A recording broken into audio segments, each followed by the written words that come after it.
Obviously, we are in a very dangerous time for the First Amendment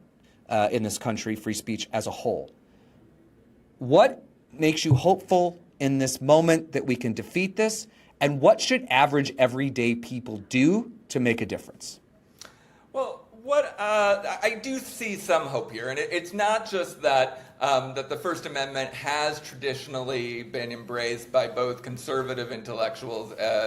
people on the conservative end of the political spectrum, as well as liberals, and that does give me some hope. But in my book, Free Speech Handbook, one of the things I talk about is that most of the time our rights were created not necessarily by the President of the United States suing the New York Times, like in the Pentagon Papers, but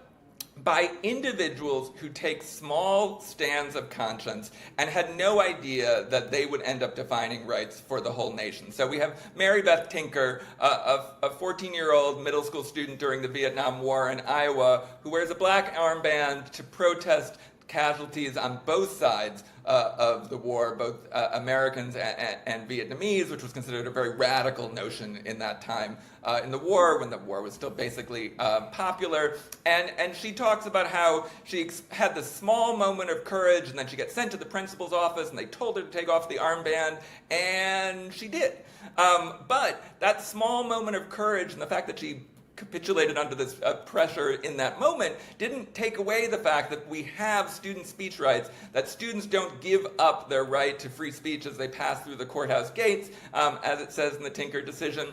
because of small acts of conscience by individuals. That goes to show how fragile our First Amendment rights are, but also how we really truly can all make a difference.